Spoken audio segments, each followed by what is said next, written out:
All right, good afternoon. I hope everybody's doing wonderful today, and I hope you're having a safe one and enjoying this beautiful weather out there. If you're out and about, please be careful. Keep your head on a swivel and keep the good Lord with you at all times. We're definitely living in some dangerous times. As normal, I posted a video, and I found it to be a little humorous because all of a sudden now it takes one person, and Mar Emanuel is, got the satanic symbols up there, satanic, and got the funky eyes on this one person's picture. And the reality of it is Hollywood has existed for over a century and a half. And they have always done this stuff. Always. And when I was a kid, back in the early 60s, television was deemed the devil's playground. Okay? It was his invention. And it was taught that way for a very long time. And then, of course, that went away because television became popular and it wasn't a popular subject to talk about in church any longer. You see? Oh, it wasn't so evil after all. And then all of a sudden now we're back to preaching it again because one person. And they're talking, and then he goes in there and says, and if you're looking at these people as idols or worshiping them as idols, he's doing the exact same thing. Look at the crosses that he has. We are told we're not to do this. Look at how many organizations, religious organizations, that have statues. This guy, Emmanuel, that's an idol. And he has them everywhere. All right? Remember, Jesus was teaching the disciples and he called Peter Satan. Get behind me, Satan. Get behind me. So your actions are just as satanic if they're not coming from the truth of God. So here we are, and of course this was in my short, but you got to read quick. Exodus 20. You shall not make for yourself a carved image, any likeness of anything that is in heaven above, or that is in the earth beneath, or that is in the water under the earth. You shall not bow down to them nor serve them. For I, the Lord your God, am a jealous God. Right? Simple. He's a jealous God, and he ain't going to put up with it. All right? Well, let's go and let's skip over to Isaiah. Let's go to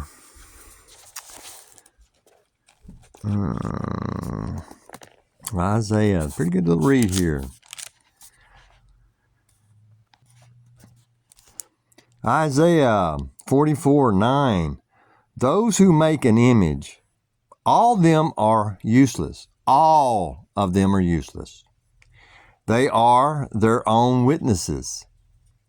They neither see nor know what they may be ashamed. Who would form a god or mold an image that profits him nothing? Surely all his companions would be ashamed. All the workmen, they are mere men. Let them all be gathered together. Let them stand up, yet they shall fear.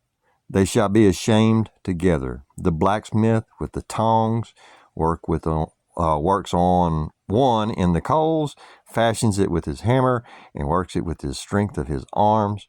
Even so, he is hungry, and his strength fails. He drinks no water, and is faint. The craftsman stretches out his rule.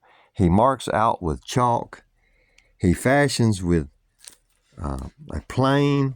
He marks it out with the compass and marks it like the figure of a man, according to the beauty of a man, that it may remain in the house. He cuts down cedar for himself and takes the cypress and the oak. He secures it for himself among the trees of the forest. He plants a pine, and the rain nourishes it. Then it shall be for man to burn, for he will take some of it and warm himself. Yes, he kindles it and bakes bread. Indeed, he makes a god and worships it. He makes it a carved image and falls down to it. He burns half of it in the fire. With this half he eats meat. He roasts a roast and is satisfied. He even warms himself and says, "Ah, I am warm. I have seen the fire." And the rest of it he makes into a god, his carved image. He falls down before it and worships it, prays to it and says, "Deliver me, for you are my God." That's why God doesn't want us to have worship or idols to worship. Okay? We don't have idols to worship. Sorry. That's just it. And let's run over here to Romans.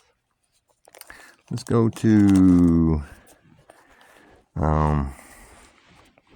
22. I think that's where I want to be.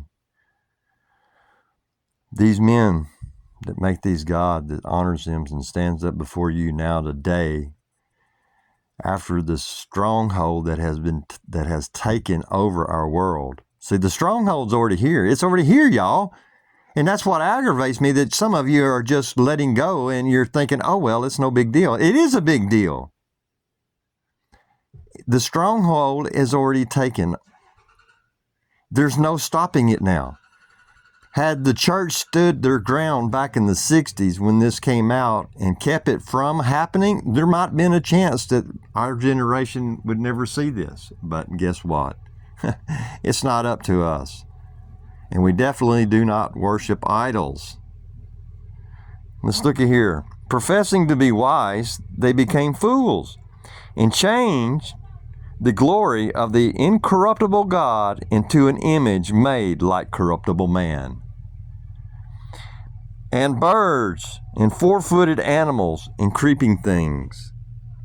Therefore God also gave them up to uncleanliness in the lust of their hearts, to dishonor their bodies among themselves, who exchanged the truth of God for the lie, and worshiped and served the creature rather than the Creator, who is blessed forever. Amen. For this reason God gave them up to vile passions, for even their women exchanged the natural use for what is against nature.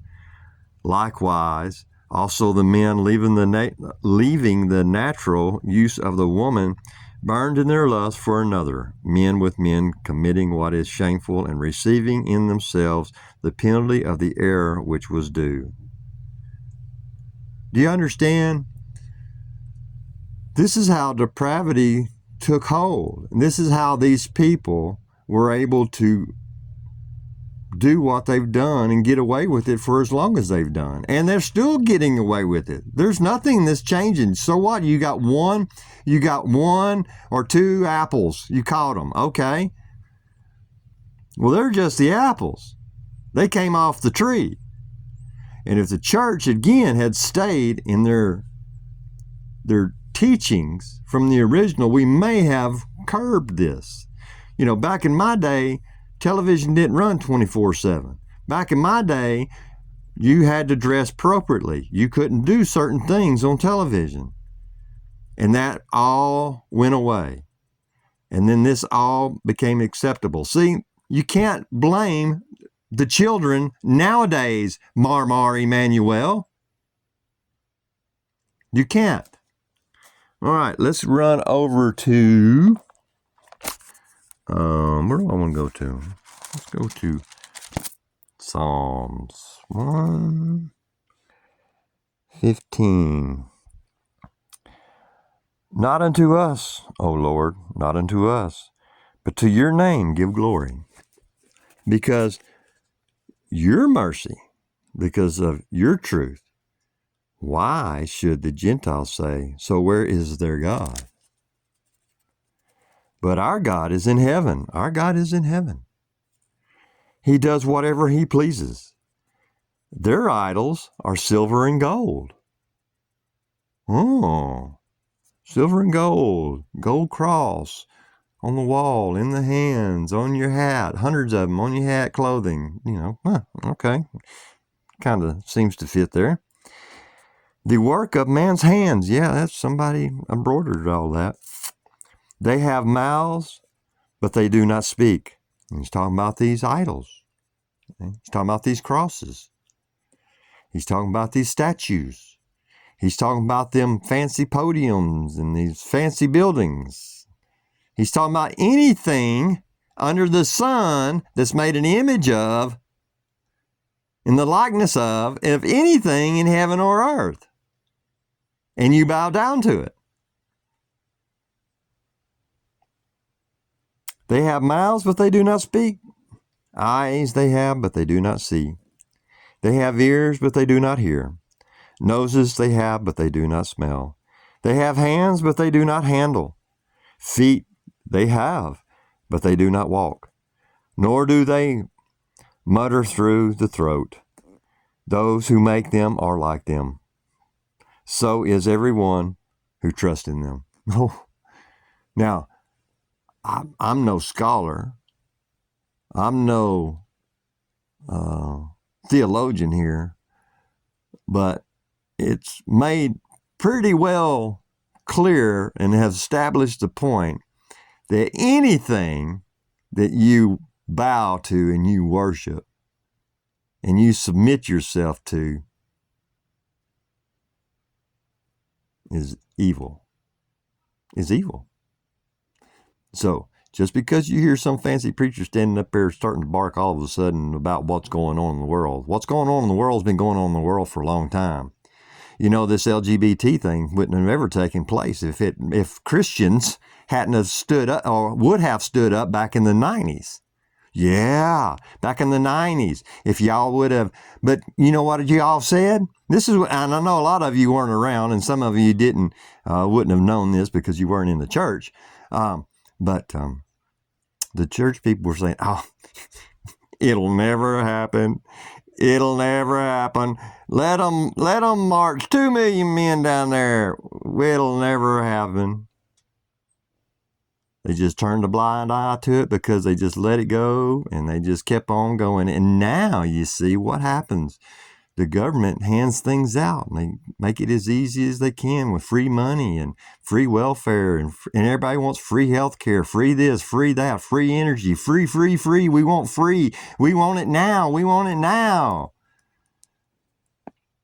Be careful who you serve because you don't have to serve the demon, the demonic, the evil to be evil in your actions yourself. We are all guilty of sin. We are all under the blood of Christ, and we need his forgiveness and his protection and his guidance. We are weak, but when you deliberately go out and you form and you fashion and make for yourselves these idols, these trinkets, then you are going against the very thing that you stand for, and that is keeping the commandments of God. All right, I made this one a little shorter today, so